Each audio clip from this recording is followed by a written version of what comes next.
Hi, everybody. It's your boy, Dustykatt, here on the fabulous West Coast, San Jose, California. Once again, it's a beautiful sunny day. I got friends in the house. We got Tyler, Snowflake is here. We got Miriam, the wonderful girlfriend of Tyler and Snowflake is here. Wonderful artist in her own right, and she makes all the really great stuff. Sugarheart. Of course, Sugarheart. Miriam, awesome. She's here.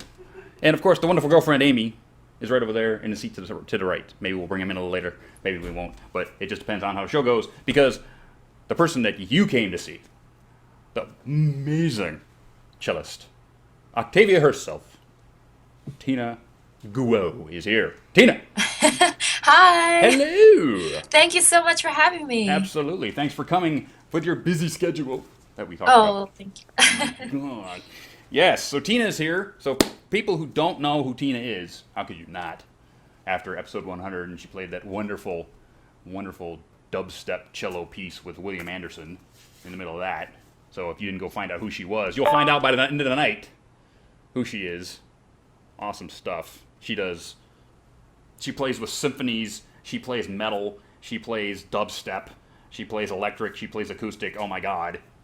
All kinds of stuff. And she plays like the Japanese...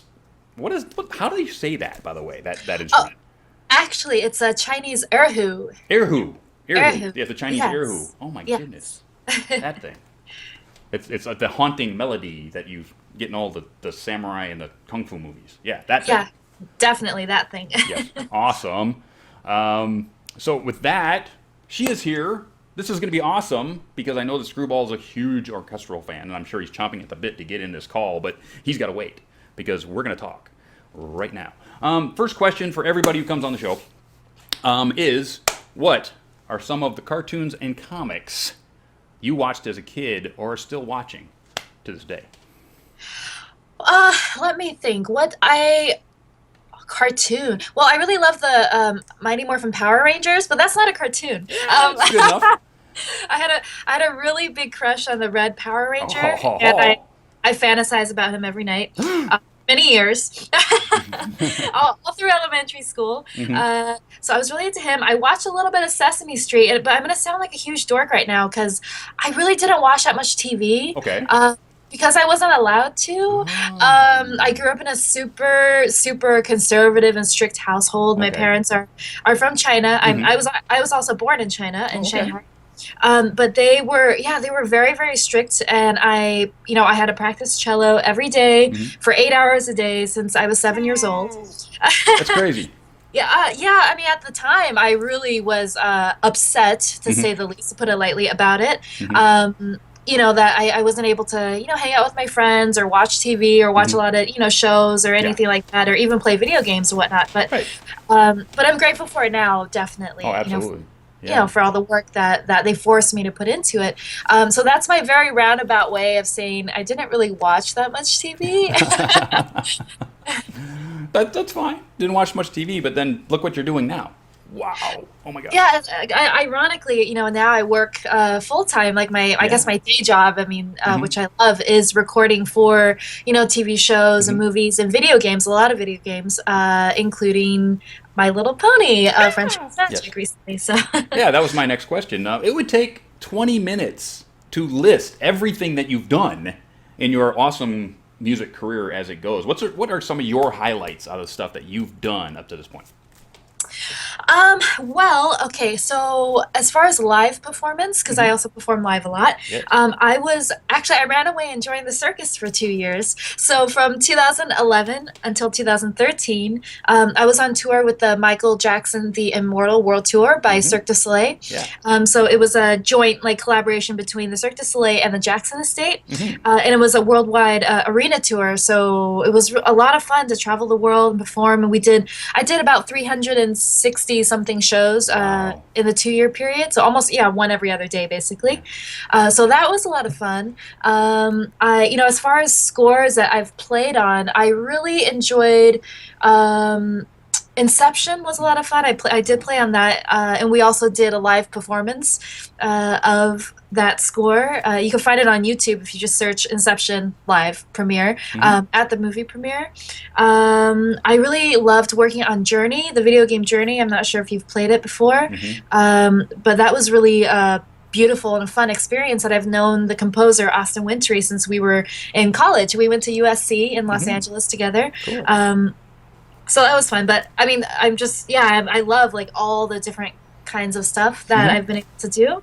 So anyway. Yeah, tons of stuff. Now, one of the things that has always crossed my mind for a top level player such as yourself, how do you end up coming upon a really great instrument? And my question was, how does a top level player or any orchestral player attain a top instrument? Your site says that your personal cello was made in Paris, France in 1880. And is that your instrument you bought, or is that on loan? How does a really great player come up with a Stradivarius or some other really nice instrument? Sure. Okay, well, basically, there are a few foundations out there who loan instruments to, like, very, I don't know, I mean, music is music, everybody should play music, and it's great, but if you're one of the top players, I don't know what kind of, scale they're judging this on, but, they do have foundations that loan instruments, mostly violins. There's more violins than cellos available, just in general, but that is an option, but that's very, very few. That's for literally, like, a few people. So those are the loans, but most people have to, acquire them for themselves, their instruments. So when I was in college, when I started college, I moved to LA back in 2004. I had no money, no instrument. I was like broke, and I had no instrument. So I actually had an instrument on loan from the Colburn Foundation, and the Colburn Foundation also has a music school here in Los Angeles. So I had that instrument on loan, and then after I left school, I was like, uh-oh, I don't have a cello. Oh no, yeah. So I was very lucky to be able to get a loan from the Musicians Union here in Los Angeles because they have a bank. And so I maxed out all my credit cards that I had at the time because my career hadn't really taken off yet. But of course you need an instrument to be able to do anything. So I took out a loan and I found this instrument. I purchased it, and it took me about maybe 6 years to pay it off. And in the meantime, I ate ramen noodles. I rented the smallest studio ever. It was like $500 a month, which is insane in Los Angeles. Yeah, that's a closet. Yeah. Basically, I lived in a closet. But hey, you got to do what you have to do, and I think a lot of people do that. You just kind of you take out a loan and you purchase it, just like any like a car or something like that. But like any business expense. I mean, you're investing in your career to do what you want to do. If you are, that dead set on I'm going to play cello for my life, I'm going to take out a loan and invest in myself to buy the best instrument I can get my hands on. Yeah, definitely. Yeah, something like that. Again, we were talking about you were a big part of the Immortal tour. So we talked about that earlier. And I'd like to ask you this question because on the Beat It song, right? Eddie Van Halen played the lead on that song, and then they asked you to redo it. So what was it like to have Michael Jackson's family come to you and say, you know what, this song needs to be, this Eddie Van Halen guy, he sort of mailed it in. So could you redo this? This classic song, they come up and give you this opportunity to actually redo the lead. How did that feel? It's like, wow. It was very surreal. I mean, I love Michael Jackson. Everybody loves Michael Jackson. I don't think I've ever met anyone who didn't like Michael. And so I actually did the recording during rehearsal. So we were in Montreal. The Cirque du Soleil headquarters are there. Right. And I did the recordings there. And so they turned the Beat It song into like a battle between electric cello, which is what I played, and electric guitar. And my friend Desiree Bassett, who at the time when she started, she was only 19 18 years old, and they discovered her on YouTube. She was amazing. If you haven't seen her, you should definitely check her out. Desiree Bassett. Got it. Yeah, so she in the live show, that was what was going on. But actually for the album, so oh my gosh, what label was it? I think it was Epic Records. Okay. They released the official album for the tour, and if you listen to Beat It, that's me and Greg Howell. So it was a different guitar player for the actual recording. Okay. And we recorded at different times. So it was like a battle though. So I recorded some shredding, random playing, and then he was shredding, and it was kind of just back and forth. Wow. For a small section, but yeah, it was really I was screaming on the inside. But trying to look really cool and calm on the outside. Like, nothing. I'm just gonna knock this out. Don't worry about it. Yeah, I'm like, oh my god. That is awesome. And of course, you just released a metal album. Yes. Oop, I put the wrong one down. Take that one down. Put this one up. Yeah, a metal album called Cello Metal. And you just had a release party, if I remember, like earlier this month, right? Yeah, actually 2 weekends ago. I know it's like the most creative, interesting name in the world. Like, I play cello and I'm doing a metal album. I'll call it Cello Metal. There you go. How did your release party go? How is the album coming? How are people receiving it? Actually the release party was it was sold out. It was full. So we reached maximum capacity at the club, which holds about almost 1,000 people, like 900 something. But of course they weren't all there to see me. I mean, it was also there were 2 other bands playing as well, opening for us, and then it was also the 17-year anniversary of Bar Sinister, and that was the club that we played at. It's a kind of an alternative gothic fetish evening that's every Saturday at this club, and this club has been there for almost 100 years in Los Angeles. It's been there for 70 years, but for the last 17 years. So it was also the club's 17-year anniversary, so it was just like a big cluster of random madness. Yeah. And it was a lot of fun. I released it this past month, and so far it's been really great. I had a lot of pre-orders. I was doing like physical pre-orders with the poster and the CD signed, and so yeah, I'm really happy that I was able to finally do a metal album, because this took me 10 years to do. I was wanting to do. I'm like, I want to play metal and I want to put out an album, but I haven't been able to finish it for whatever reason for a decade, just because I was doing so many other projects and whatever, blah blah blah, all the other stuff. So yay. Creating a career is like what you want to do, but I have to create my career so I can do what I want to do. Kind of yeah, thing. exactly. Yeah. And you're sponsored by Yamaha? Yes, I am a Yamaha endorsed artist. Yeah, so you get all the electric cellos from Yamaha. I do, yes. Yeah, so I've been playing actually the same electric cello for the last 10 years. Wow. And I just got a new one, which I'm going to be using on Thursday for the first time to record. There's a show called Dominion on the Sci-Fi Channel. Yes. So I've been recording a lot on that show with Bill Brown, the composer, which is always a lot of fun. He has a great Star Wars collection of like random knickknacks and awesome stuff. But so I'm going to be using my new all white pearl white electric cello that was sent in from Japan from Yamaha, and his name is John Snow Guo. So that's cool. So I'm excited to use him for the first time this week. What happened? I saw pictures of you with an electric cello that had wings on it, like bat wings, that you used on Immortal. Yes. What happened to that one? That one's cool. Actually, that one is at my dad's house because he was my cello teacher, and he also wanted an electric cello. So I said, okay, you can hang on to it. But that one was actually custom made also by a very small boutique company in New Jersey called Cambiar Electric Cellos. And for a small amount of time, basically the time I was on that tour for 2 years, I kind of did like a custom line of electric cellos with them. But then after the tour, I went back to Yamaha, because honestly, in the end, that cello was great, but in the end, the Yamaha cello was still just better. I don't want to be Yamaha has been making musical instruments longer than they've been making motorcycles, people. That's why they have tuning forks as their logo, because they started out making pianos, if I remember correctly, way back in the day. And they've been making motorcycles for 60 years.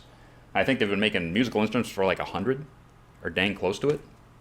Yeah, I don't know. Yeah. So. Well, my grandfather owned a Yamaha motorcycle shop, so I know a bit about Yamaha.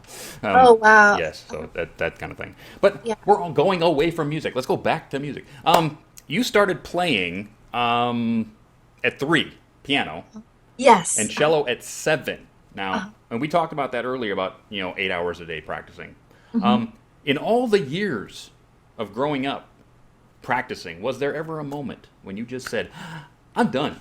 I don't want to do this, Dad. I don't want to do this anymore." And what brought you back to it to a point of loving it enough to get to where you are today? Actually, yes, I reached a point where I was so mad. I wanted to break my bow, but then I knew I'd get in really big trouble. So I just wanted to. So I actually stopped my 11th year. Oh my gosh, my 11th grade year of high school, my junior year, and I stopped playing for almost a year. I think it was just a lot of, it was a lot of pressure, and I mean, I don't want to really go into details, but if that book that came out about tiger moms or tiger parents, Yeah. well, that compared to my parents was like nothing. Oh my goodness. I had like super fireball, Dragon Ball Z, insane, parents. And so, yeah, it got to be a little bit much on a lot of levels. So I stopped playing. But then I think it was an audition for the San Diego Youth Symphony. Okay. They were looking for a principal cellist.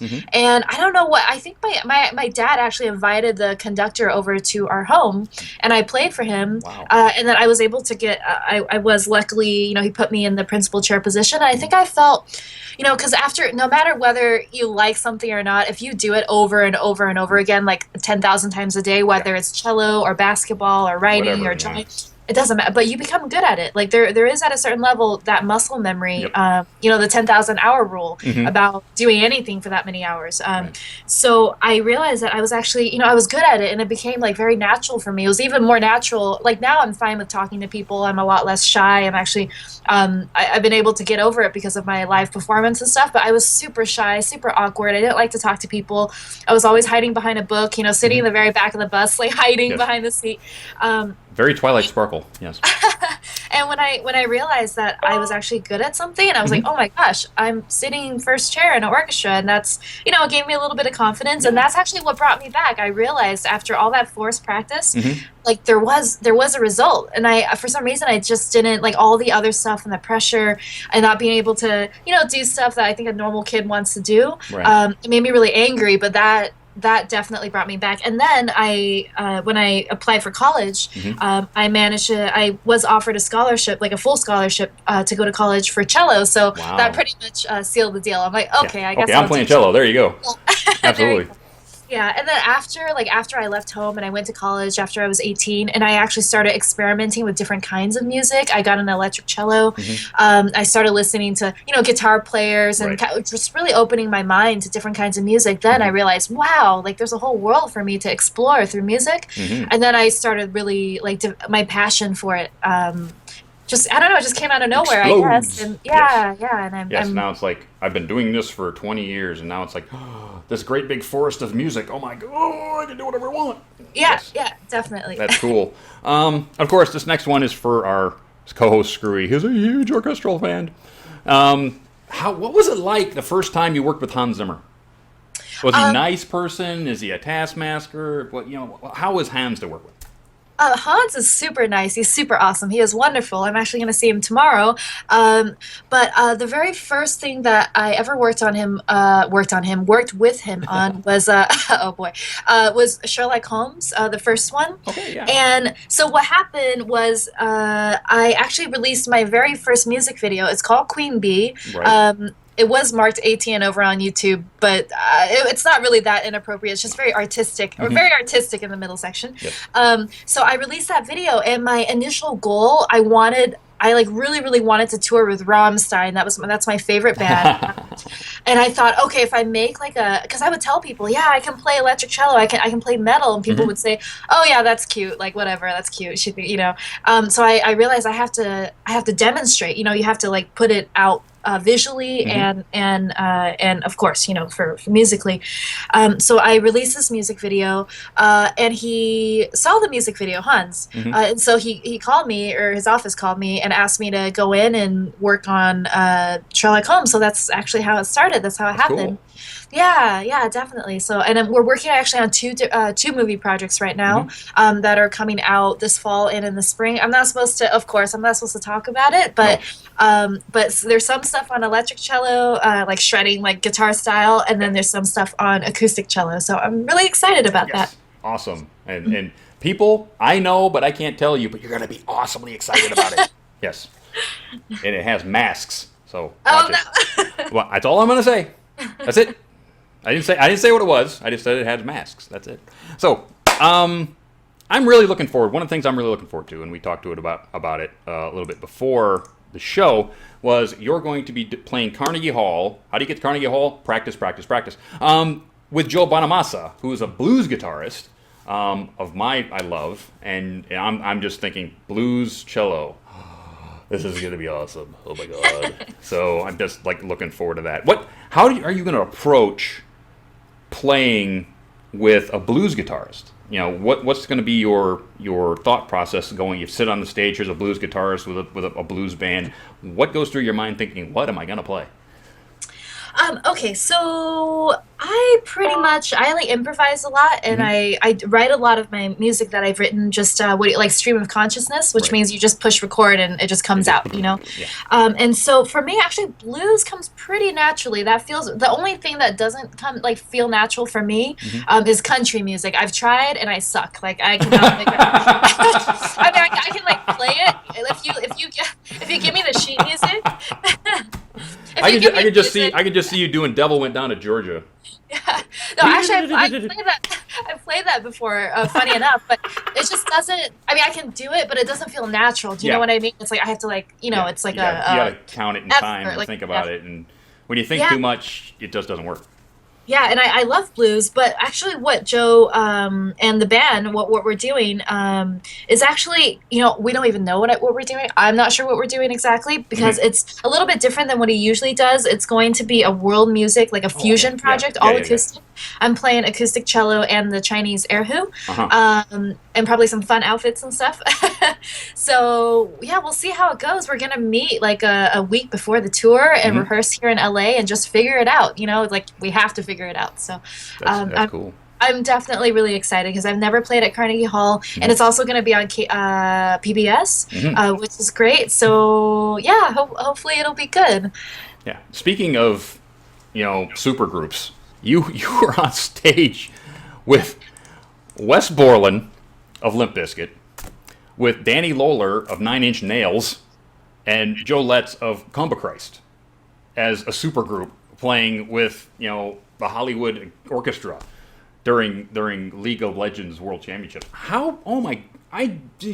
My brain has gone out the side of my head thinking about that project. I haven't seen it yet. I'm sure it's on YouTube somewhere. Oh yeah, Wow. It's not very long. We just open up the world. Not World Cup, but like the opening ceremony for that, and it was definitely probably the most epic thing I think I've ever been a part of. I mean, as far as just also the Crystal Method was with us as well, so it's just like all these different people, a giant orchestra. Wow. So many, there were like taiko drums, or I think there were like 6 taiko drummers or something. It was really like a crazy production. It was only a few minutes long, like the opening song. Wow. But yeah, that was really fun. That was awesome. That's also on YouTube if you search for it. I gotta look for that. Oh my god. So what genre of music? We talked about country. Is there any other genre of music that you think you can't cross over to with the cello? Like punk rock, maybe? I don't know.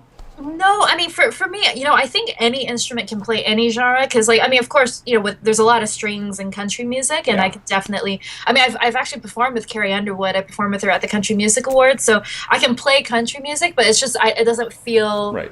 Not that I don't like it, but it's just it's like for me, it's like classical or new age or world fusion or heavy metal, especially or industrial metal. I love it. I'm really into it. I got to turn you on to this group of girls out of Japan named Bandmaid. Oh, I thought you were going to say baby metal. No, everybody talks about baby metal, right? And they're okay, right? Really? But these girls, Bandmaid, play their own instruments. Okay, Oh, they play that's everything, and they're a okay. 5-piece metal band that play in maid costumes. No way. That Way, way, you got to check them out. I have to They see are this. so good. I'm gonna send you a link because they're so good. Okay. But Okay. Thank yeah, you. you're gonna love them. Okay, so how did it come about that you got this gig with William to do My Little Pony? I mean, did he just like same thing that anybody else did? Just call you up and say, "Hey, I got this project for My Little Pony," and when he said that, what were you thinking?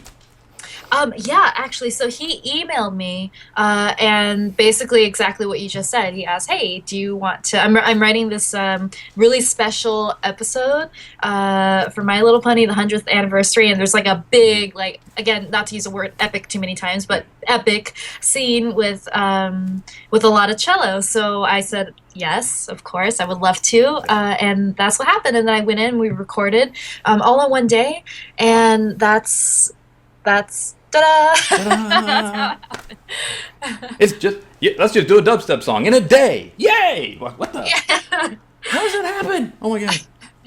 Yeah, and he wrote all the music, and it was really, easy and fun to work with him. He also lives really close to me. He gave me his address. I'm like, oh, you're like 8 minutes from me, so that's hi neighbor.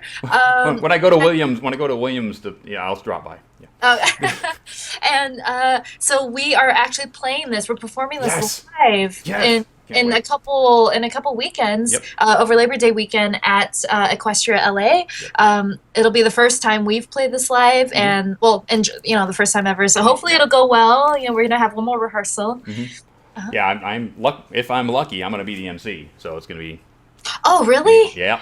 Oh, Yeah. that's They've already awesome. approached me to be MC. So hopefully Wow, I'll be the that'll MC. be fun. That'll It's be gonna fun be awesome. in person. I can't wait to meet you down there. It's gonna be. Me too. Me Sweet. too. How much? We're talking about you didn't watch much TV, so as a kid. So Not very much. did you unfortunately. know much about My Little Pony before William contacted you at all?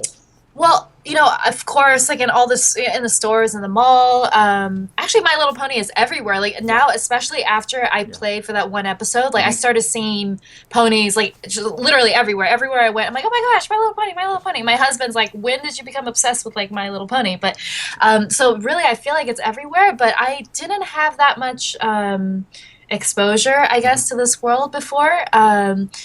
So yeah. Here's a question, which has just come out. If you had the chance to write a piece for Octavia to play for the Canterlot Symphony Orchestra, what would it sound like? Would it be soaring and light like the city on the side of the mountain, or would it be brooding and heavy like the battle with Nightmare Moon? I think it would be bipolar. I just think that would be fun. I think it'd be fun to have started out really beautiful and elegant and, proper, of course, and then have it just go completely psychotic and crazy at the end. Yes. Yes. That would be awesome. It would. Yeah. I would love that. I'd buy that. Okay. Of course, favorite classic composer and why? Okay, my favorite classical composer would be maybe Elgar. He wrote the Elgar cello concerto. He's like from the Romantic period, because there's 4 different periods in classical music, and it's just very very emotional. That's what I like. I like stuff that's super emotional, nothing held back. Just if you're sad, if you're in love, if you're happy, if you're sad, it's just only the extremes. And I really I love his music, and I love that era in classical music. Cool. Nice.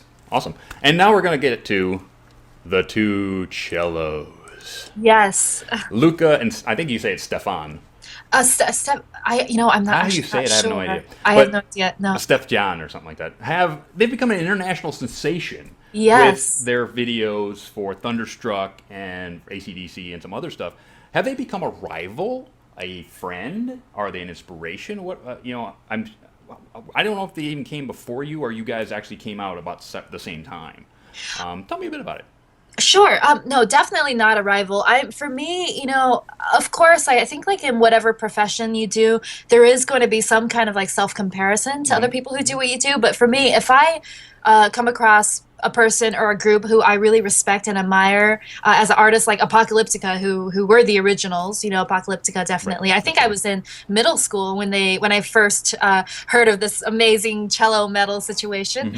So they were definitely the first. I love Zoe Keating. She's done amazing stuff with the cello, kind of like making like an orchestra using a laptop and herself looped over and over again. Yeah. You know, she's amazing. The two cellos are amazing. I love the piano guys for like how unique and funny. Like they're really funny, you know, and just great, like very, very creative. And so I definitely admire the two cellos. They're also really good classical musicians. Not that it really matters, but they came from a traditional classical background. They both soloed with orchestras and stuff, and I really respect them for that at that level. And what they've done with their covers is awesome and is great. And I believe, I mean, they've been playing classical stuff forever, but they joined as like a group recently. And I, like for me, I kind of, you know, like I mentioned before, it took me 10 years to do my metal album because my career has kind of, I'm not so much an artist that only does like my own stuff and only solo work, but maybe as of right now, about 80% of my time is actually spent recording for a lot of different projects. So I spend a lot of my energy working on projects in film, TV, video game, music with other people and collaborating with that. So my career is a little bit more diversified, I guess would be the right word. It's not solely focused on maybe YouTube or only live performance or only, like one certain thing. So I don't know. I mean, I thought to myself sometimes like, oh, maybe I should be a little bit more focused on only one thing because then you can get, you know, focus all of your energy on one thing. But I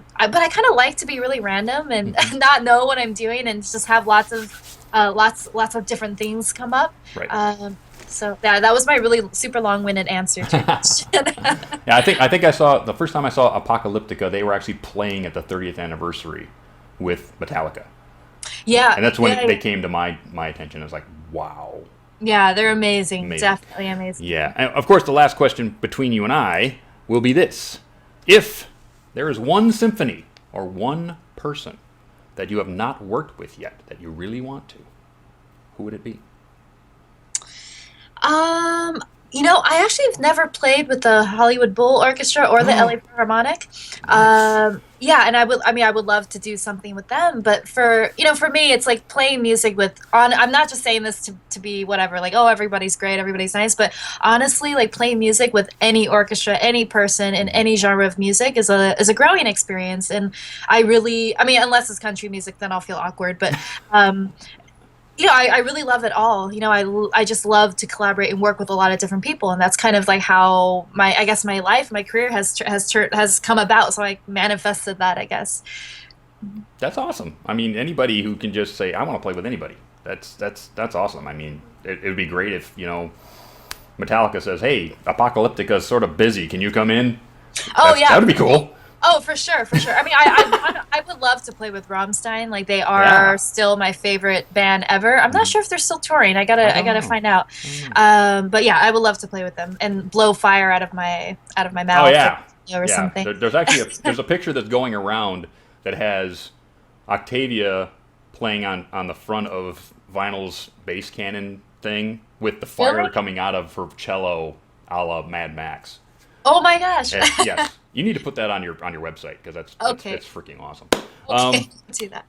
Okay, so that is our question and answer. We're going to go into we're going to go into conventions coming up. So everybody, conventions. Of course, EQLA is coming up really, really, really soon.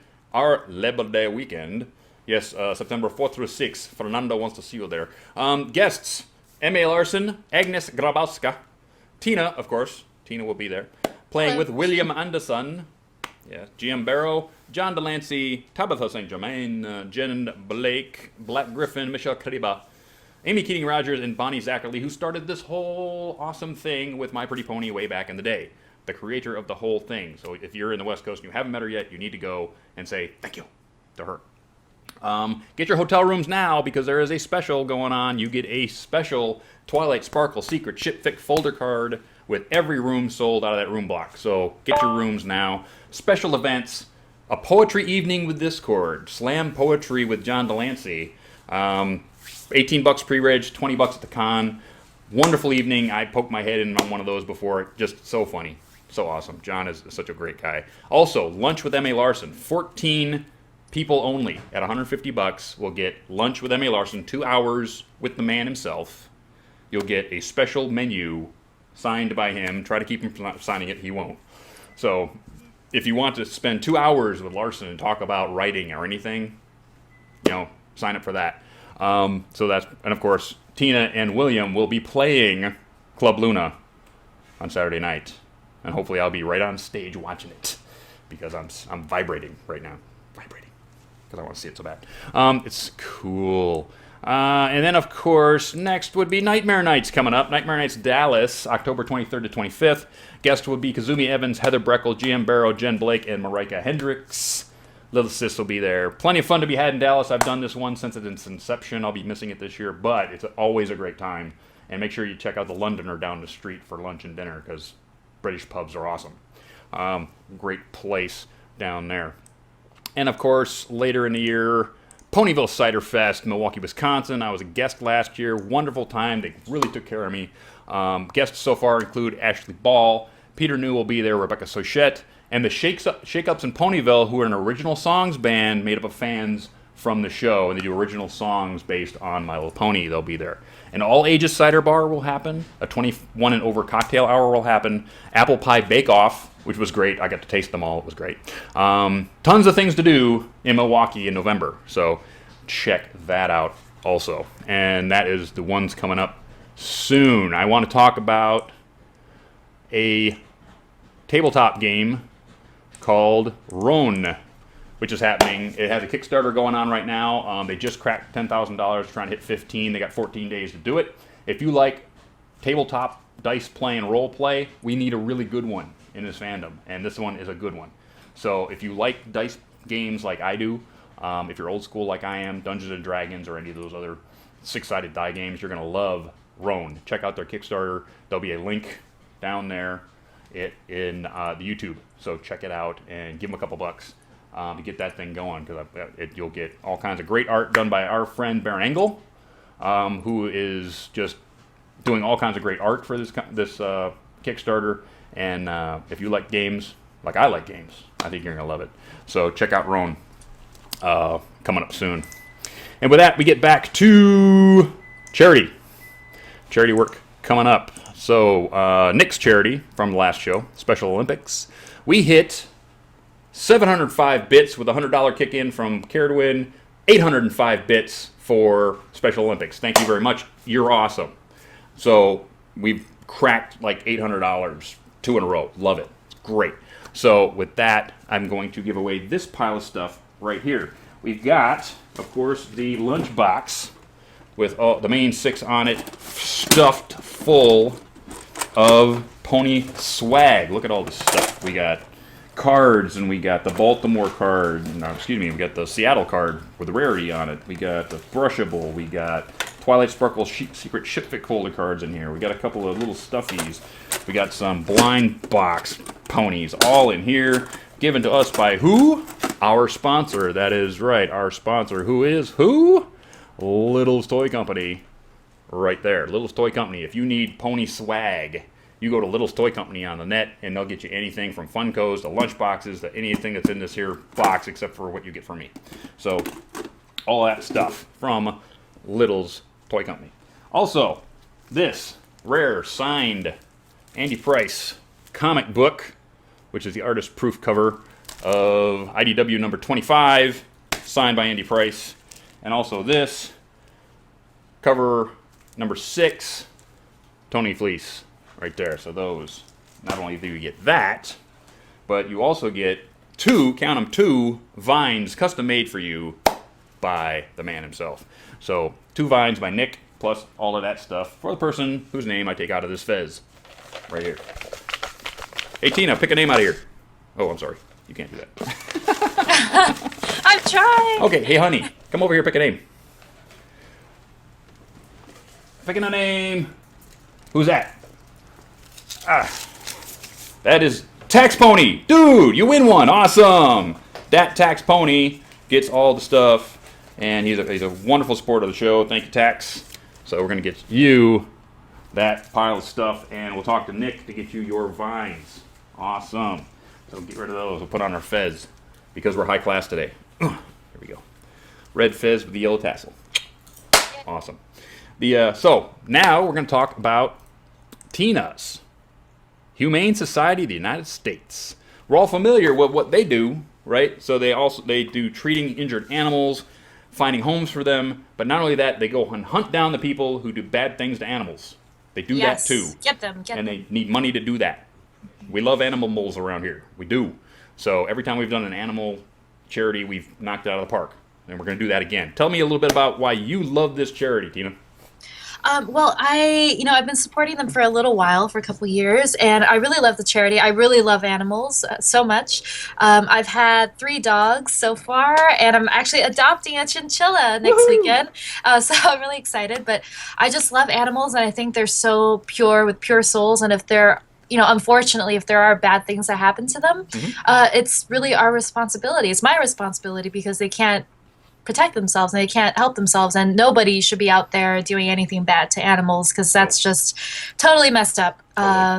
So that's why I would like to support them. Yeah, like that idiot who put duct tape around the dog's nose last couple months ago. There's a certain level of hell that person's going to go into. Yeah, definitely. Absolutely. So with all of that, if you go over to manlysbrony.com, the link is already there. Don't go until the end of the show, though. But click on the box. Go over to manlysbrony.com. Click on the box. Give us anything. $5 and up. You will be in a drawing like the one we just had for this pile of stuff down here. And because it's Octavia, we have a vinyl scratch pies pack. Because that's all the stuff I got. I got vinyl scratch tin box right here. Awesome. I've got a blind box, vinyl scratch, black vinyl scratch right there. I've got the Interplay box, special card, vinyl scratch right there. Comes with a foil card in it and all kinds of cards. And I've got a Funko vinyl scratch. So the vinyl scratch prize pack. See that? Awesome. So with that, for anything at all. Now, if we hit 500 bits, Tyler, what are you going to give us if we hit 500 bits? Well, Dusty, if we hit 500 bits, I am going to throw in this Chinese Pinkie Pie. Signed by who? Andrea Libman. Andrea Libman. So, yes. So, because Tina's here, because she does all this wonderful stuff, we're going to give you this Chinese Pinkie Pie with Andrea Libman's name on it. But not only that. Now how much would you pay? We are going to get Tina to kick in something. Tina, what would you like to kick in? I would like to kick in. I have 4 physical albums that are available right now, and I want to give all 4 of them autographed with whatever you want. With whatever you want me to write, yes. As well as a 8x10 autograph photo. 8x10 glossy photo and 4 physical CDs of her awesome music, including cello metal. Yes. Yes. So that is going to be awesome. So if we hit 500 bits, all of that can be yours. So go over to manlysbrony.com, kick in some money for the Humane Society of the United States, because we love the animals around here. We got 2 dogs around here and a cat and all kinds of stuff. So we love the animals around here. I know you love animals around here. So I want you to go over there, give us at least 5 bits to get in all this wonderful stuff. And let's try to hit 1,000 this time. I want to hit 1,000 this time. Come on, guys. I know you can do it. Yay. I know you can do it. So with that, charity's done for the week. So we move on to Screwball. Screwy, where you at, buddy? Yo. Oh, there he is. That was really quick there. That was really quick, because I know you're like chomping at the bit to get in here.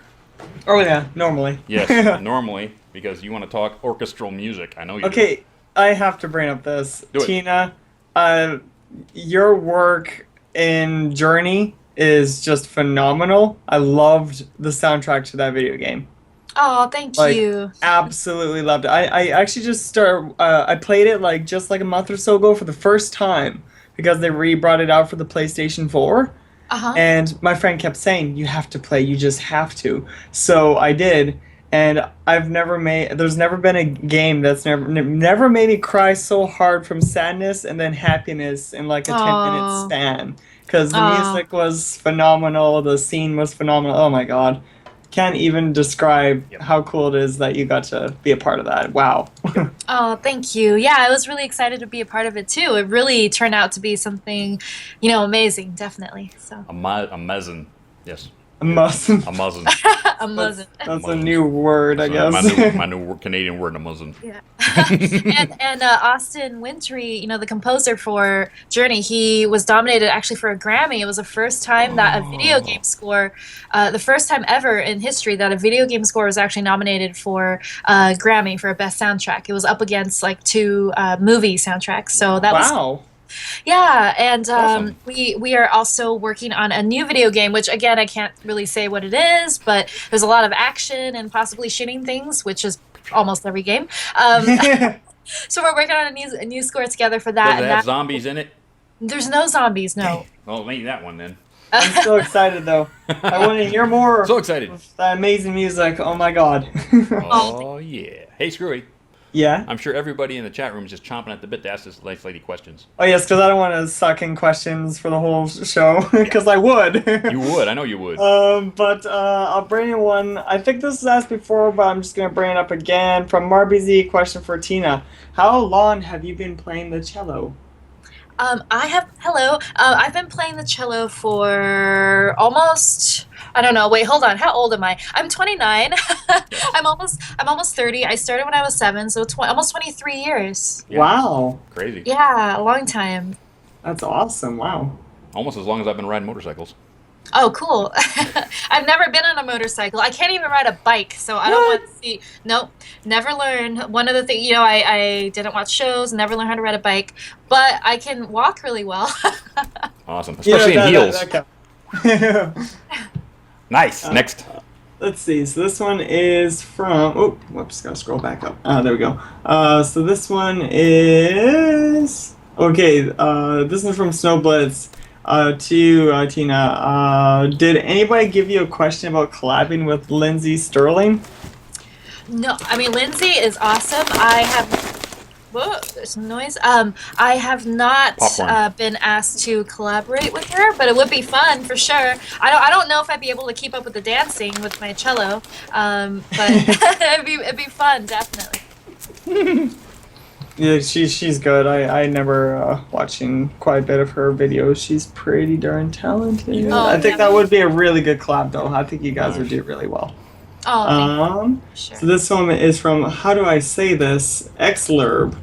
I think that's how I say it. Unless the X is silent, then it's Lurb. But question is, where could we hear more of your work? Do you have any albums? And yeah, we basically know that. 4 albums. Do you have a website or anything? Yes, TinaGuo.com. Okay.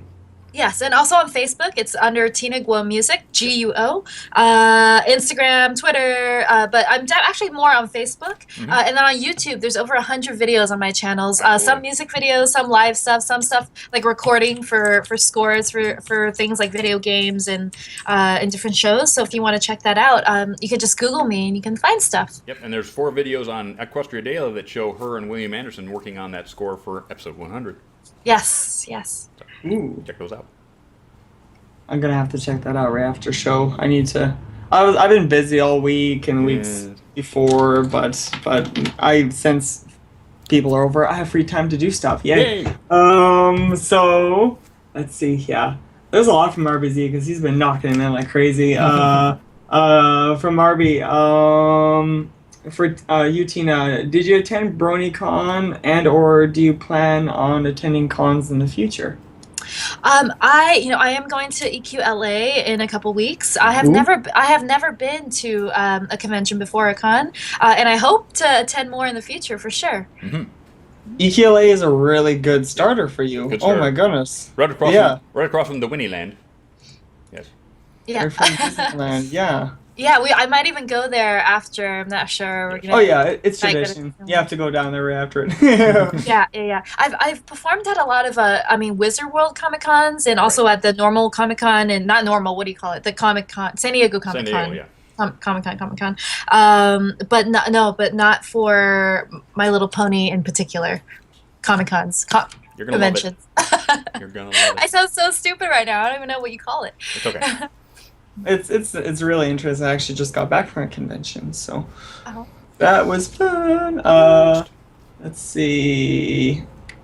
Oh, so this one's for you, Dusty, from Big What? Pearl Apple. Okay. How was BronyCon and how is your prep for EQLA? BronyCon was awesome. I actually did my own panel for the first time that I ran called Men of MLP, a frank discussion on masculinity in today's day and age. And it went swimmingly awesome. We filled a 500-seat room on Sunday afternoon when the con was winding down. So yeah, we filled the room. It was awesome. Brony's React panel was awesome. The charity auction made $30,000 for Cure Search. And I was the lead auctioneer, so it was absolutely stunningly awesome. Yeah, loved it. My EQLA prep will start in earnest as soon as this show ends. So, and I get it edited and up on YouTube. Now I've been working on my tattoos, history of tattoos and MLP panel, which will happen at EQLA on Friday. So I'm working on the PowerPoint for that, and that'll be awesome. Of course, I'm doing the charity auction, and hopefully I will be one of the MCs for Club Luna on Saturday night. So it's going to be awesome. So I'm just looking forward to it. It's going to be great. Goody. So this one is from Marby again. Question for you, Tina. Okay, I think we already got this one. We already know the answer to this. Have you heard of the song "Devil Went Down to Georgia"? And could you play it on the cello? I can. You mean like right now? No, as in have you? Oh, have I? Yes. Yes, I actually have played it. I was in a girl band 9 years ago, and that was one of the songs that we played. So yes, I have played it. Awesome. Wow. Speaking, you know what? Speaking of playing right now, can you play for us right now? Is there anything close to you that you can actually play? Yeah, I'm actually in my studio and I was just recording, so I have my cello next to me. Wow. Oh, please play cool. a bit. Oh my goodness. Could you play us like maybe a minute of something? I know you like to go off. Sure. Well, okay. What do you want me to play? I don't know what to play. Okay. I don't want to sound too crazy.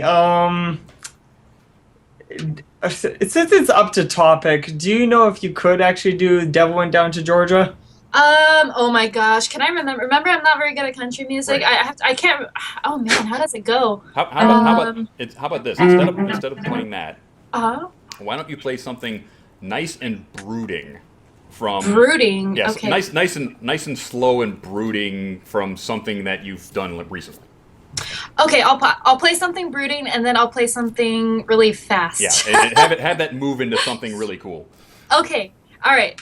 Okay, you guys can guess what this is. I think it's pretty obvious. That's a great game. How about everybody in the chat, try and figure out what this is, and if you can figure it out, Tina will say if you got it right. Okay. Well, first, can we do soundtrack? Can you hear me? Hold on one second. Go ahead.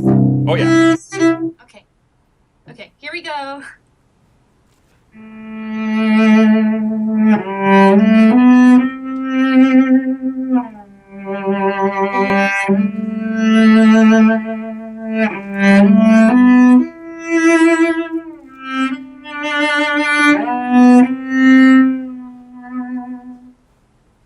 Anyone recognize that? Yes, I do. You are the best. You are the best. What was it? That's from Journey. Is it?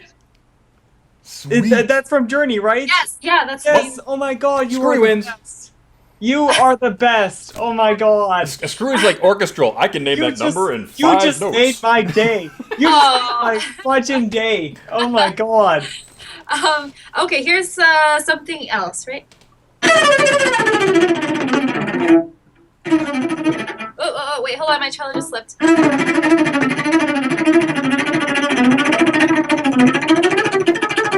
Okay, what was that? A Flight of the Bumblebee, I think. Yeah, I think that's pretty obvious. That was pretty obvious, yeah. Oh, that's a bad one. I gotta do something that's not super obvious. Okay, how about this one? Okay.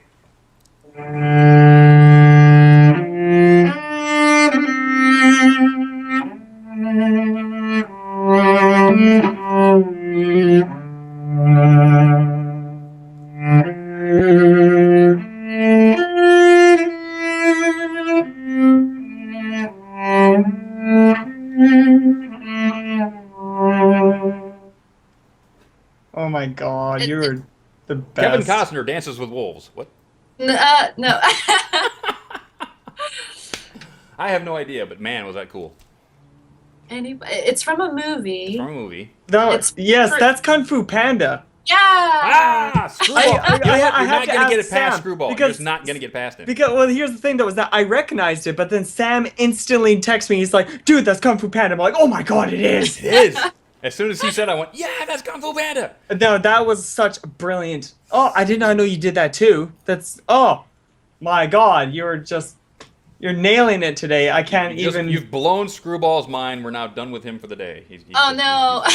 Thank you very much for that, Tina. Thank you for that. Oh, yeah. No yes, that is so... Oh, my goodness. Okay, Screwy, more questions. I gotta wind down. So let's see here. Just gotta recollect my thoughts. Oh, so this one's from Fleur Cobra to Tina. I think this one's a given, but has there ever been any individual instrument that became your favorite to use? Oh wait, I'm sorry. Can you repeat that? I was totally reading like the chat room thing. Sorry. Oh, it's alright. But what's your favorite individual instrument that you use? I would have to say I really love my main cello, my acoustic cello, the one from France from 1880. And his name is Tina Guo. So that's my favorite. Oh yeah. And he's my favorite because he's been around for a long time, and he has a lot of soul and a very deep sound, and I really love him. Is he cranky when it rains? I try to keep him out of the rain.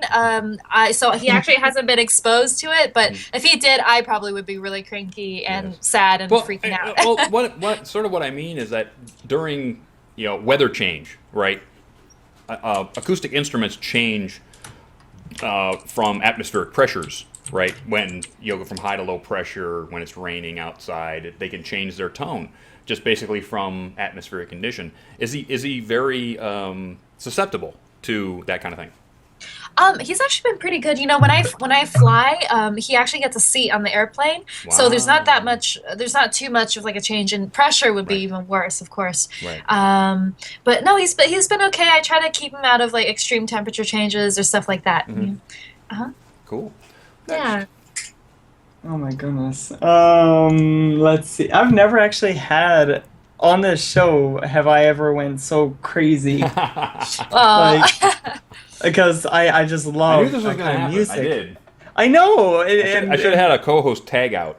You're gonna lose it. Yeah, just like take turns. It's like, okay, Sam, it's your turn. But he would do the same thing too. He'd freak out just as much as me because he's like all caps texting me. He's like, oh my god, man, this is amazing. I'm just like, hell yes, it is. But Screwball language. I mean, fudge, yes. Fudge, yes. Nice. But thank you for being on the show. I just have to say now, I know we're not done yet, but wow, just what? No, thank you for having me. Thank you. Yes, it's just great. So this one is from James Justice, resident superhero of Stay Brony, my friends. Our hero saving our Frosted Flakes from that scared soggy milk. Cornflakes. Frosted Flakes this time. He was out of cornflakes. All the cornflakes were gone. All they had was Frosted Flakes. They're great. That guy. Right? He had to save the Frosted Flakes because the cornflakes were fine. Soggy milk changed his MO, you see. He was going after other flakes. And James saw through his cunning plan. Stopped him right there at the crossroads. Did he team up with Tony the Tiger? I think he did. I think he timed. You know what? Amy knows all about it. He teamed up with Tony the Tiger to stop Soggy Milk from taking all the Frosted Flakes this time, because James is just that kind of guy. He is. Now, what does James want to know about cello today? Question is for you, Tina. If you could play with any musician or composer in history, history, time or date, who would it be and why? Well, I said earlier that I really want to play with Rammstein, and I do, and they're still alive, so that's good. But my cello role model, my cello goddess that I really look up to is Jacqueline Dupre. She was a British cellist, and she actually passed away, unfortunately, very, very young because she had multiple sclerosis. But if you ever have a chance to, just like search around on YouTube or whatever for her recordings, if you just look up Jackie Cello or Jacqueline Cello, she was super, super, super amazing. I would love just the chance to even talk to her or to meet her. So that's who I would like to meet or play music with. Crazy Awesome. Yep. Which was a bit on topic, but when James Horner passed on, that was just heart-wrenching for me. It really was. Yeah, definitely. That's one music composer that I really wish I could have met in person, because I loved his music. I still love his music. But yeah, so much beautiful music.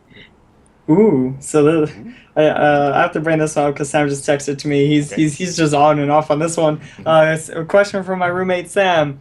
What's the biggest difference between playing acoustic / electric cello? Which do you prefer?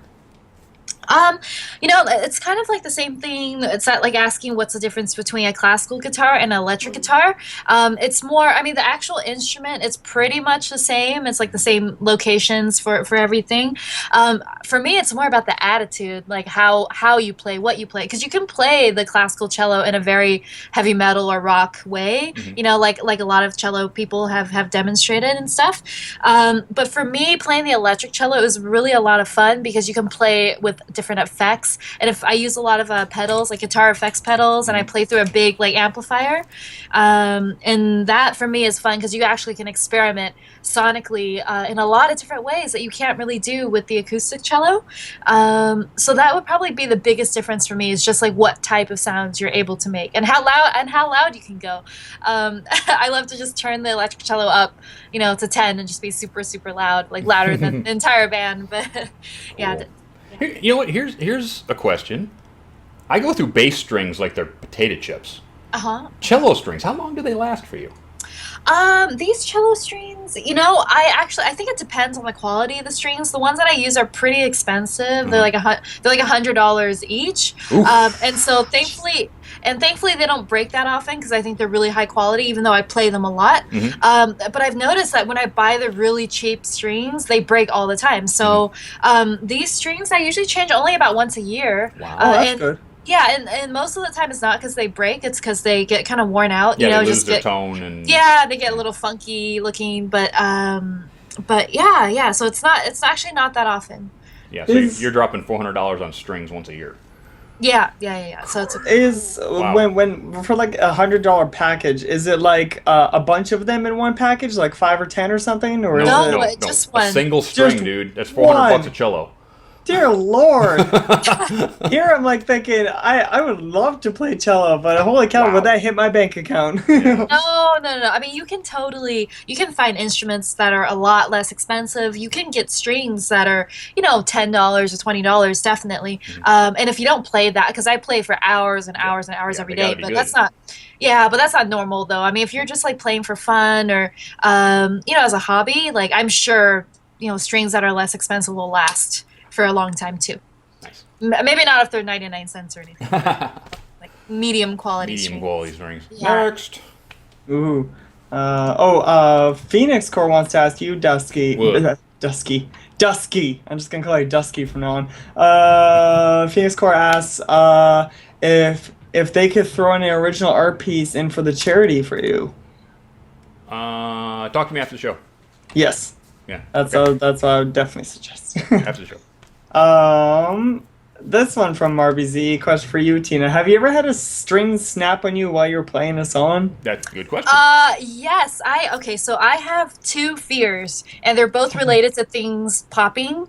I hate balloons because every time yesterday I was at the mall and I was walking down the hall and I saw this guy with like this kid with a balloon, and I just like jumped and I like ran to the other side of the walking path area and probably looked like a crazy person, but and I know it can't hurt me. I know even if I step on it instrument, it's just gonna make the sound. But I hate not knowing when it's gonna pop, if it's gonna pop, Right. and just like that sudden surprise. And I'm also a little bit afraid of tuning my cello strings, which is kind of a problem because I play cello professionally.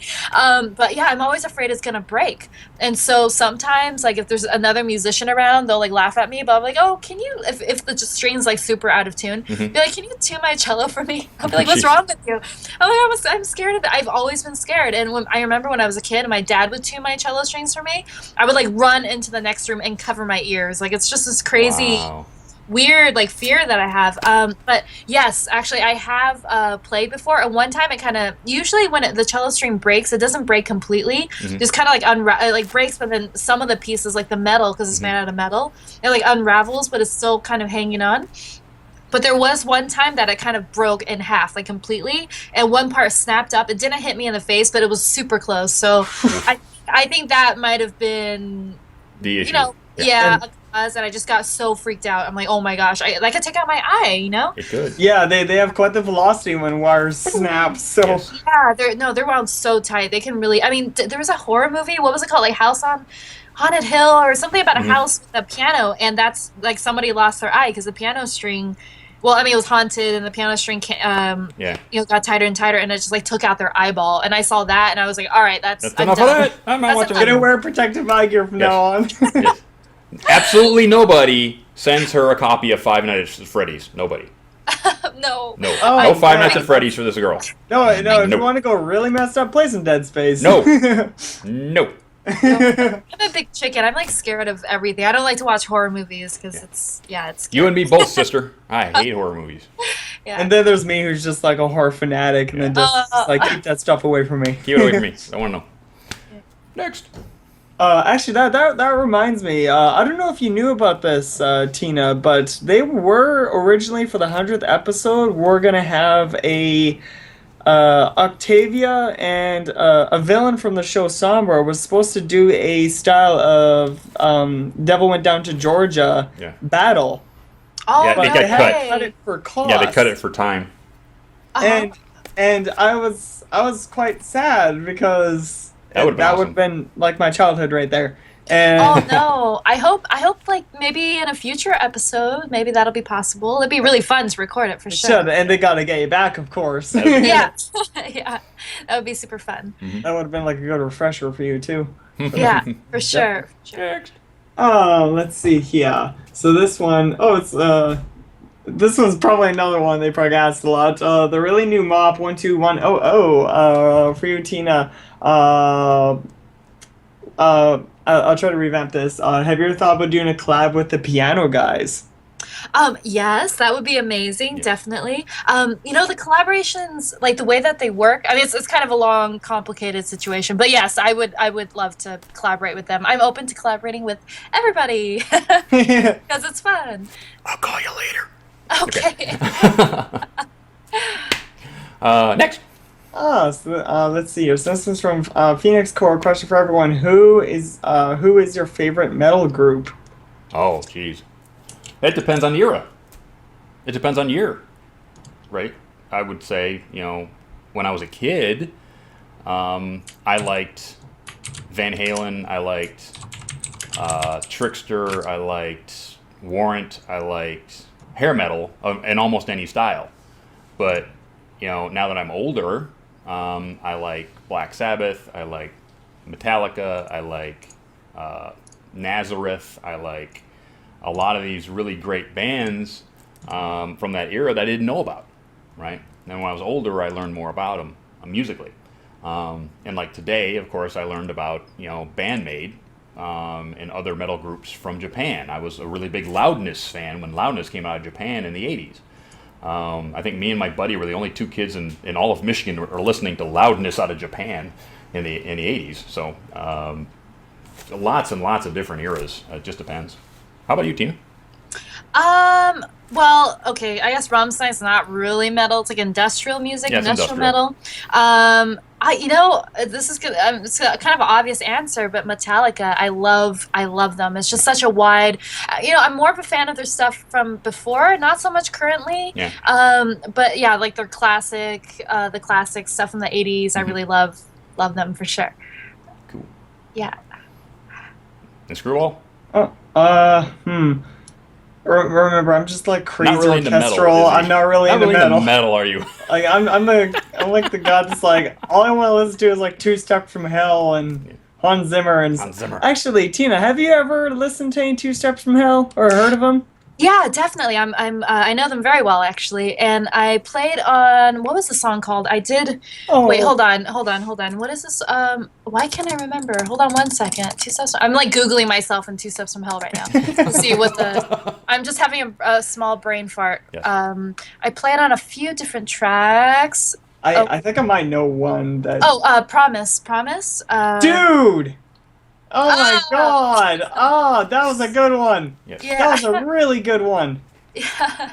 And I got to listen to that again. Goodness, because I do have that right on my iTunes here. I'm currently looking at it. Oh, okay, cool. And then I also played on Titan Dream. The end is the end is the beginning. Big Sky and Back to the Earth. Oh my goodness! Yeah, Titan and- Dream, that had very good vocals. You are now Screwball's favorite person in the entire world. Yeah, like The basically. entire world. Like, I'm a huge Two Steps from Hell fan, Yes. and you got a lot of good songs there. Wow. Yes, you're playing you play with his favorite metal band. You're playing with Hans Zimmer. You do all this great orchestral game music.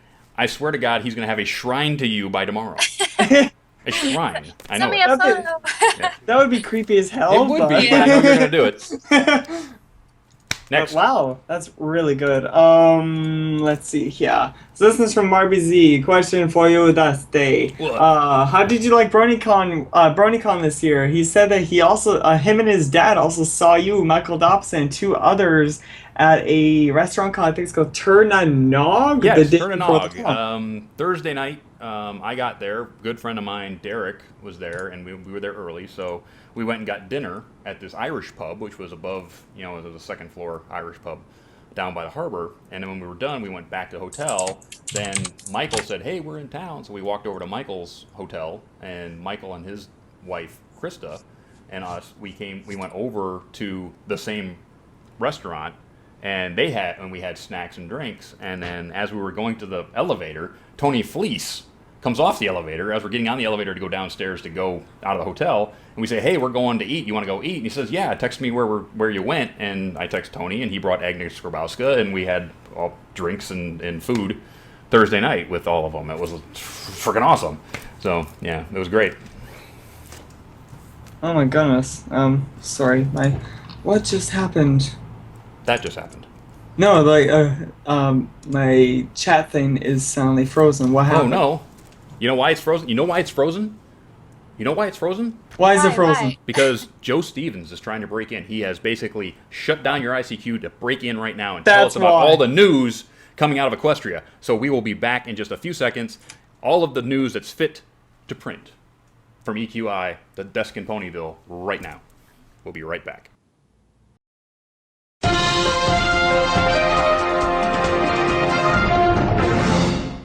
Thank you, Dustykatt. This just in. Princess Celestia has officially opened the 2016 campaign for Princess of Equestria. As you might recall, EQI reporters were there in 2012 when Celestiacrat Princess Celestia defeated Lupublican challenger Princess Luna. Well, now Luna claims she will not be seeking the nomination, and so the Lupublican Party is rampant with would-be princesses of all types. Princess Twilight is the establishment candidate, but her affiliation and close ties to Princess Celestia have turned off voters who want a bigger change. Queen Chrysalis has also entered the race, but most polls show her lacking in trust with the electorate since she tends to change her opinion too much on the issues. Big Mac put his yoke in the ring. Mayor, Rand Paul, Fancy Pants, all are seeking the nomination. Princess Cadence was going to run, but she's still facing criticism for her "I can see Canterlot from my house" statements and her policies of drilling for crystals on government land. But of course the front runner no one expected is Discord. Discord has never held political office, actively tried to influence matters of state through mischievous means, and has terrible hair, and yet he emerged as the front runner for the Lupublican Party nomination. The candidates were all brought together recently for a debate, and the results were mixed. Discord started the debate by refusing to promise not to foment violent rebellion in Equestria should he fail to receive the nomination. Twilight did too, but she was more subtle about it. Big Mac had very good responses to questions, but was so dull in his delivery most ponies consider him out of the running, though they do appreciate his ability to give yes or no answers. Queen Chrysalis got into a fierce debate with Rand Paul about social liberties, the changeling ironically warning about threats to Equestria, such as herself, and how she would prevent them by locking dissenters in a dungeon. Mayor started spouting ridiculous myths of science, like the Earth revolves around the sun and the rise and fall of celestial bodies occurs due to the gravitational orbit of the planets on their axis, which won't help her with progressive voters. Discord was given tough questions as well, but these stopped when he turned the debate moderator into a burning duck. Though Discord has a commanding lead in the polls, it is yet to be seen whether this will translate into votes come election day. On the Celestiacrat side, Princess Celestia is the de facto nominee, but recent allegations that she's spied on ponies and is untrustworthy have diminished her standing in the polls and allowed challenger Gummy Sanders to gain ground. Gummy's soft-spoken, well-thought-out approach has really won over voters. Of course, this is all smoke and mirrors, and the election won't change anything, since Celestia rules the land with an iron hoof. But it's fun to pretend that voting actually matters, isn't it? I'm Joe Stevens, and this has been a news brief from the Equestria Inquirer. Back to you, Dustykatt.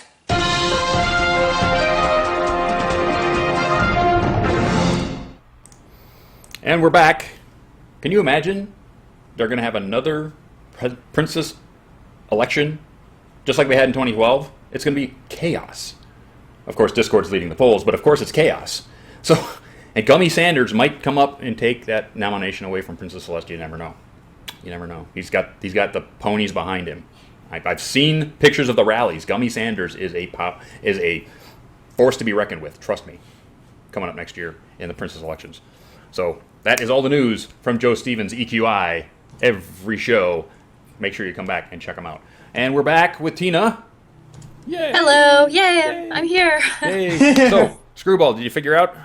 I'm getting the question back really slowly because due to that crazy crash, I have no idea what just happened, but it froze and I couldn't do anything. I couldn't click or anything, so I had to restart, and I lost almost all of them. Oh no! But I'm trying to go by memory. Okay. And some people are saying some back, but from Standing Leaf for Tina, of all the countries you visited, what is your favorite one? Oh, good question. Oh my gosh, you guys, I'm so bad at picking favorites. Is that bad? I just love like diversity and like experiencing everything. Oh yeah. I'm just trying to think right now if I actually have a favorite country that I visited. I do like to eat a lot of food. Like I'll eat anything. I don't like spicy food, but I like to eat. And so a big part of traveling for me is just eating, you know, so any country. And I've been to a lot of places and I like to, so right now I'm trying to think what was like the best meal I've had. So maybe that's like my favorite place. Well, I guess my husband actually proposed to me in Paris, in France. Wow. So Cool. Paris was really beautiful, of course. You know, the culture. It's just, I think for me, like any place that I've never been before, that's really different. I really like. But actually, I know what my favorite place is, and it's kind of weird, and it's not a different country. It's technically in the United States, but it's the Navajo Nation. I went there. It was about a month ago. On like a short trip, and I actually never knew that. It was there. So it's like a portion. It's between, I think, Arizona and Utah. It's like in the corner of a few different states. And I went to go visit there. We stayed there for a couple days, and it was just so beautiful, so peaceful. A lot of Western films were filmed there. And I just really loved, because it felt like you walked back in time to like before America was even discovered, in quotation marks, discovered by Columbus or whatever, So some of the people who live there still live without electricity, without running water, without internet. But it sounds really weird, I know, but I don't know, maybe because I'm so surrounded with technology and people and modern day society and stuff all the time, like constantly. Like for me, it was just such a sigh of like relief, because no matter where I go, I'm still very much connected to the mothership, and everybody is, and I love technology and I love new developments in science and everything, but to just suddenly like feel like you just stepped into not the ice age, because then there'd be ice, but you know, like into the past, and see these people who live, I feel like more natural lives, like more, you know, what are we gonna eat today? We're gonna feed the animals, we're gonna plant our plants, or you know, and play music, play some flute outside. It just felt really like a big breath of fresh air, and I really loved it there. So for me, it was more of the experience of stepping out of, I guess, this time, like this era that we live in. It was just really, really different, you know, and I really like that. Absolutely. I got a side question, because what you were talking about being Sure. in Paris, right? So you're in Paris with your husband. Yes. And did you happen, because you own Tina Guo, Yes. did you actually go try to find his birthplace? The person who actually made it, or the shop that made him?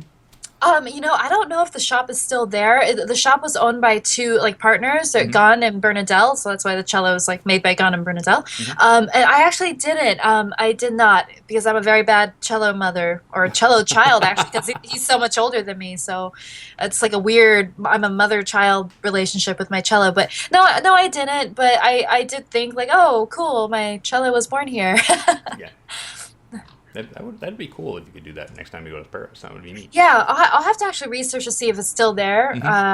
Because like usually people who make instruments, it's like like the shop that I go to now, it's a family business. So the grandfather, the father, and now like their young, I think their sons must be like in their early teens, and they're like working on instruments. It's really like a tradition that's passed on from father to son, you know. Cool. So maybe the shop is still there. I don't know. Nice. Next. Screwball. Sorry, I was just typing. I have to bite the mute so you don't hear this clickety clook.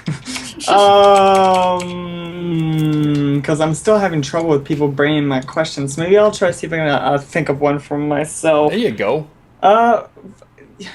When you worked with Two Steps from Hell, did you work with why did I forget his name? Thomas Bergerson?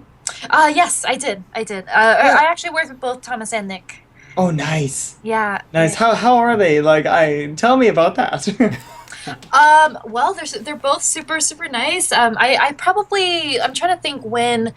So the first person I met was Nick, and I met him maybe 7 years ago, 6-7 years ago. Yep. And that it was actually to record, because they also do a series of sample libraries. I'm not sure if you know what that is, but it's like like the programs for the computers to make musical instrument sounds.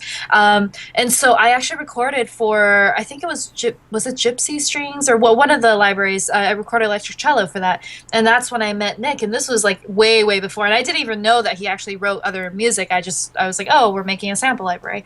And then a couple years later, I started recording some stuff for him. Oh, did we lose her? Oh, I better check the Skype. Oh no. A lot of different rooms. There's multiple buildings. He rents them out to different composers.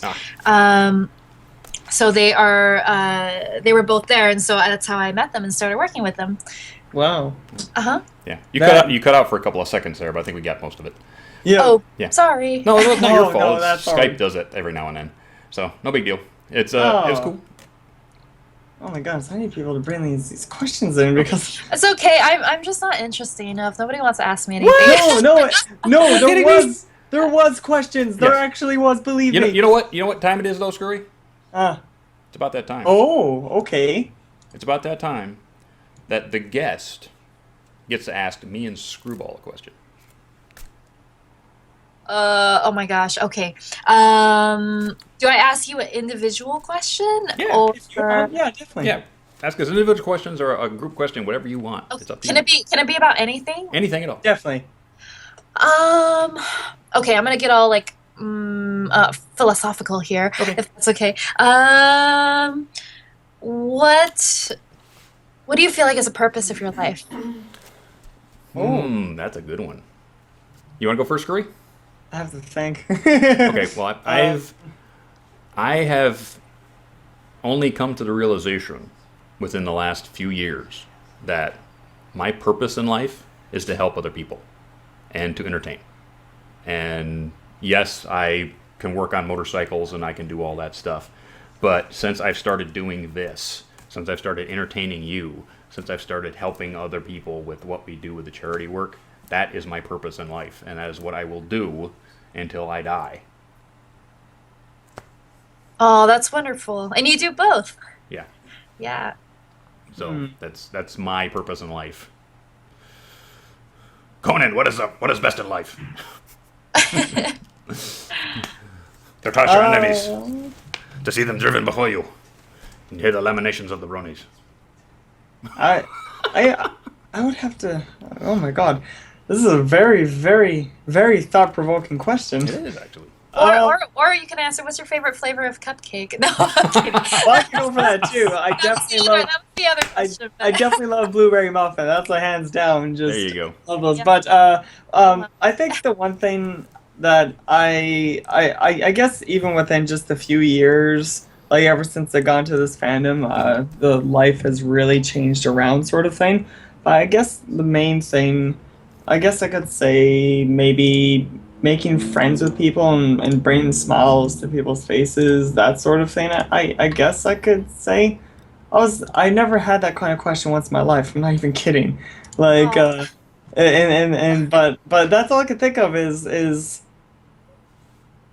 trying my best to change others' lives for the better, I guess. I like it. That's beautiful. I'll take it. I love it. I'll take that answer. I love it. And with that, gang, we are at the end of our little program. Sad that it is. So, a couple of things I want to talk about first before we split is, I'm going to take that down. We have a t-shirt. Everybody knows about our awesome t-shirt, actually done by Sabrina Abaghetti. This is our t-shirt over at redbubble.com. Stay Brony, my friend's garage shirt with Screwball oiling me. Because he always does that. Yeah, oiling. That could go on so many levels, it's weird. I know, amazingly enough. But yes, our t-shirt, redbubble.com. Look for Stay Brony, one word, Stay Brony on redbubble.com. We'll have some more designs coming up soon. Tyler, myself, and Nathan had some designs done for t-shirts, which are a surprise, that we've been sitting on for a little while. I think we'll just throw those up on Redbubble and let you guys have them real soon. So be looking for new shirt designs soon. Thank you very much. We'd love to have you wearing our shirts at the cons because we love your support. Thank you very much, all out there. And also, our sponsor, of course, Little's Toy Company on the net. Little's Toy Company, who gives us all this wonderful stuff to give away to you guys.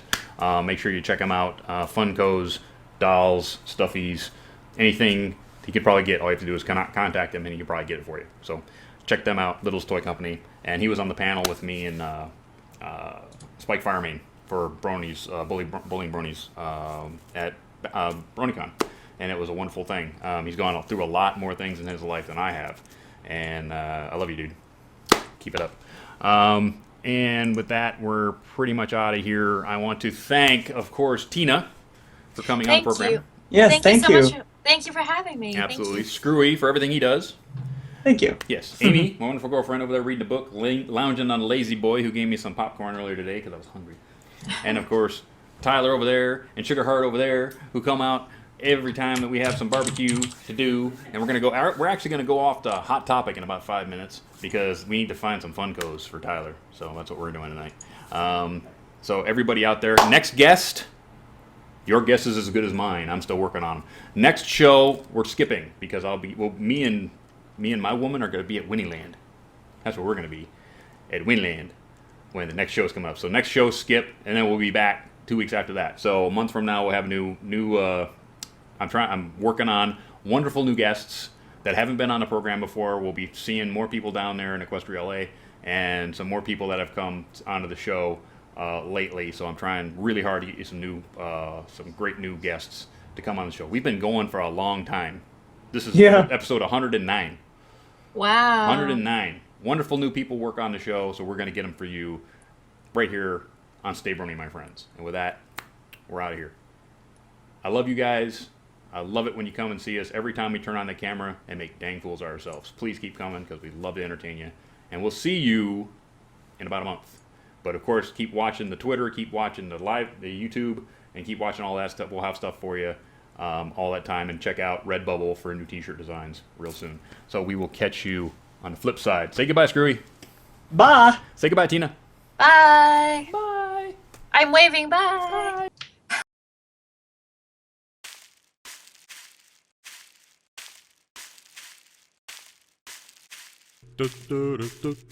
Good night, sweetheart. Well, it's time to go. Good night, sweetheart. Well, it's time to go. We hate to leave you, but we'll be back soon. Good night, sweetheart. Good night. Good night, sweetheart. Good night.